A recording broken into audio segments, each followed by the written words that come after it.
Ven, acércate. ¿A dónde? Vamos, ponte cómodo porque llegó el momento especial de nuestro club infantil. ¿De qué? De nuestra historia favorita. Y aprenderemos más de nuestro amigo Jesús. ¡Sí!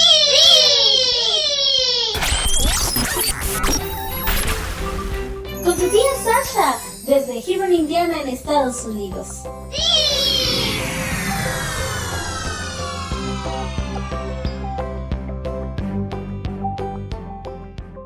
Hola mis niños, les saluda su tía Sasha y me siento muy contenta de tenerles conmigo hoy, así que para comenzar, toma asiento y ponte muy cómodo en tu lugar favorito y presta mucha atención porque vamos a estar escuchando una hermosa historia que lleva por título El primer rascacielos. Nadie sabe durante cuánto tiempo permanecieron Noé y su familia en el monte Ararat. Es muy probable que establecieron allí su hogar durante mucho tiempo, empleando el arca como vivienda y depósito para el alimento y la semilla que habían traído consigo. En realidad, no tenían ningún otro lugar donde vivir, pues no quedaba en pie ninguna casa ni edificio de ninguna clase. De manera que permanecieron en ese lugar mientras Sem, Cam y Jafet salieron a explorar los valles circunvecinos en busca de un buen sitio para establecerse y comenzar de nuevo. Al fin llegó el día cuando decidieron abandonar el arca y llevar todas sus pertenencias a su nuevo hogar. Cuando comenzaron el descenso de la montaña, abandonando el gran barco que tanto había significado para ellos durante más de 100 años, deben haberse vuelto más de una vez con nostalgia para mirarlo, hasta que finalmente se ocultó de su vista tras la niebla que cubría la cima del monte. No sabemos si alguna vez volvieron a visitarlo, ni tampoco qué pasó con él. Quizás quedó sepultado bajo la nieve que luego cayó y finalmente se desintegró. La jornada descendente resultó difícil porque, como es natural, no había allí camino, ni siquiera un sendero, de manera que tenían que ir avanzando penosamente por sobre rocas escabrosas, piedras enormes y árboles derribados. En las depresiones de las colinas tuvieron que cruzar pantanos y lugares cenagosos. A cada paso en el camino encontraban evidencias palpables de la tremenda destrucción causada por el diluvio. Por doquiera advertían señales recientes de la maldición que el pecado había atraído sobre el mundo. Pero no tenían tiempo que perder. Necesitaban construir un nuevo hogar y sin demora, porque estaba por nacer un bebé. La Biblia dice que Arfaxad nació 2 años después del diluvio. Era el muchachito que le nació a Sem, y por lo tanto era nieto de Noé, y cuando nació estoy segura de que Noé se sintió muy orgulloso de él. Es el primer bebé que se menciona en la Biblia que nació en el Nuevo Mundo. Pero no fue el único que nació en ese tiempo. Después de él nacieron muchos otros bebés. Sem, Cam y Jafet, todos tuvieron familias muy numerosas. Pronto el primer hogar que construyeron no tuvo lugar suficiente para alojar a todos, y la gente comenzó a esparcirse en todas direcciones. A medida que los hijos crecían y se casaban, ellos también salían para establecer sus propios hogares. Así, lentamente al principio y más rápidamente después, la tierra comenzó a repoblarse. Para cuando terminó el primer siglo después del diluvio, la familia de Noé había aumentado hasta constituir 100 familias en las cuales había muchísimos niños. Bien puede haber habido en ese tiempo 500,000 de personas en la tierra. Uno de los mayores problemas que preocupaba a todos era el lugar donde vivir. ¿Debían separarse y partir rumbo a alguna parte inexplorada del mundo o permanecer viviendo cerca los unos de los otros? La mayoría resolvió quedar donde estaba. Nadie sentía deseos de alejarse demasiado del anciano bisabuelo Noé, quien, como recordarás, vivió 350 años después del diluvio.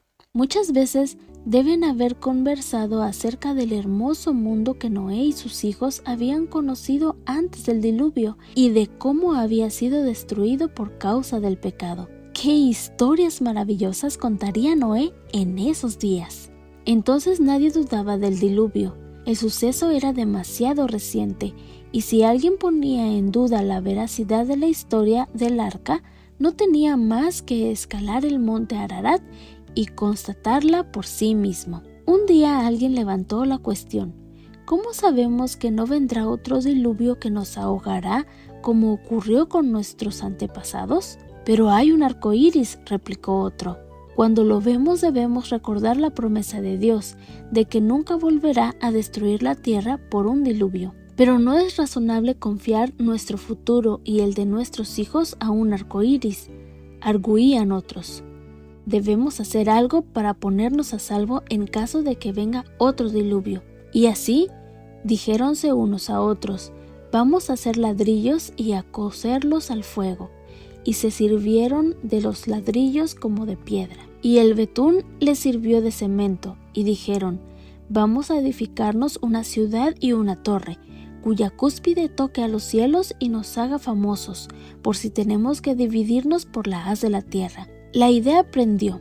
Guiados por Nimrod, robusto cazador, pronto todos estuvieron ayudando a hacer ladrillos y a llevarlos hasta el lugar de la construcción. Es decir, todos excepto Noé y algunos otros que recordaban las promesas de Dios y confiaban en que Él las cumpliría. La construcción de una torre que llegara hasta más allá de las nubes era una tarea gigantesca y debe haberles insumido mucho trabajo duro. Pero gradualmente comenzó a levantarse. Semana tras semana y mes tras mes el primer rascacielos del mundo se elevaba en la planicie de Sinar. A medida que la torre se iba levantando y largas hileras de operarios acarreaban pacientemente los ladrillos por las empinadas rampas, todos se sentían muy halagados. Ahora construirían una gran ciudad alrededor de esa torre y tendrían un lugar seguro para refugiarse en caso de que viniera otro diluvio sobre ellos. Pero Dios no se complació con su proceder. Al Señor no le agradaba que se ponga en duda su palabra, como tampoco nos gustaría a nosotros. La Biblia dice que el Señor bajó a ver la ciudad y la torre que estaban haciendo los hijos de los hombres. Nadie de entre todos los centenares de atareados constructores se dio cuenta de que Dios estaba tan cerca, pero Él estaba allí, a su lado. Ellos pensaban que todo marchaba muy bien sin Él, pero en realidad no era así. Nunca es prudente dejar de lado a Dios, porque Él ve y sabe todo lo que hacemos. ¿Y qué le pareció a Dios la torre que la gente estaba levantando? No gran cosa, por cierto. A Él, que había hecho las montañas y levantado los imponentes Himalayas del Asia, los altísimos Alpes de Suiza, los elevados Andes de la América del Sur y las montañas rocosas de Estados Unidos, la torre debe haberle parecido insignificante y miserable. Qué raquítico montoncito de tierra era ese, después de todo. No obstante, esa torre era peligrosa. Dios vio que tendería a mantener a los pobladores reunidos en un lugar, mientras que Él quería que se dispersaran por la tierra. Además, si todos quedaban juntos, no solamente se levantaría allí una gran ciudad, sino que se crearía un imperio, el cual, controlado por hombres impíos, podría frustrar el benigno propósito que Dios tenía para la humanidad. Había que hacer algo, y Dios escogió una forma muy original para trastornarles el programa. Confundió la lengua de los edificadores. En otras palabras, hizo que unos hablaran en una lengua y otros en otra, de manera que no pudieran entenderse entre sí. El efecto fue asombroso. Imagínate nomás lo que ocurriría en la escuela si una mañana cada niño de tu clase comenzara de pronto a hablar en un idioma diferente. ¿Cuánto podría enseñarles la maestra? ¿Y qué juego jugarían en el recreo? Todo sería una horrible confusión, ¿no es así? Lo más probable es que se cerraría la escuela y todos se irían a casa. Y eso fue precisamente lo que ocurrió en la Torre de Babel. Un capataz pedía ladrillos y un hombre le traía mezcla. Otro pedía mezcla y recibía en cambio una carga de ladrillos. Cuando se le pedía a un obrero que trajera una llana, traía un martillo. Cuando se le pedía que trajera un martillo, traía una pala o simplemente se iba sin saber qué se le había dicho. Pronto comenzaron a oírse voces airadas y antes de mucho todos se estaban gritando unos a otros y peleándose entre sí, hasta que la confusión reinó por doquiera. Nadie podía entender lo que había ocurrido y nadie sabía qué hacer al respecto. Unos tras otros se disgustaron y abandonaron el trabajo. La obra de la torre se detuvo. En el camino de regreso, algunos habrán procurado adquirir provisiones, pero no pudieron comprar nada porque el vendedor no podía entender lo que le pedían. Entonces un hombre le dijo a su esposa: «Esto es horrible. Juntémonos nuestras cosas y vayámonos. No puedo aguantar más esta situación». De manera que juntó sus pertenencias, reunió a su familia, quizás se unió con algunos pocos que podían entenderle y salió. Pronto otro hombre hizo lo mismo y luego otro y otro. Así comenzaron a partir pequeños grupos en todas direcciones hasta que al fin no quedó nadie para construir la torre. Deben haberse producido algunas despedidas muy tristes. Niños y niñas que solían jugar juntos procuraban despedirse y descubrían que no podían entenderse. Quizás sonreían y se daban la mano, pero las palabras que intentaban decir sonaban raras y feas.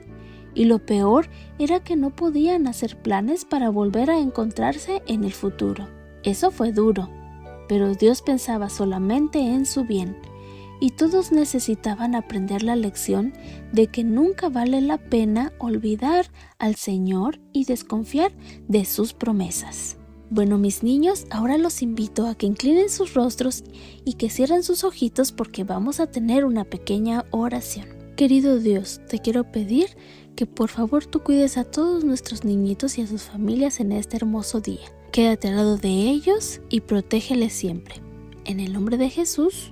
Amén. Bueno, mis niños, los espero mañana para escuchar nuestra siguiente historia. Pórtense muy bien y sean muy obedientes con papi y con mami. ¡Hasta mañana! Estuvo increíble la historia, ¿verdad? ¡Sí!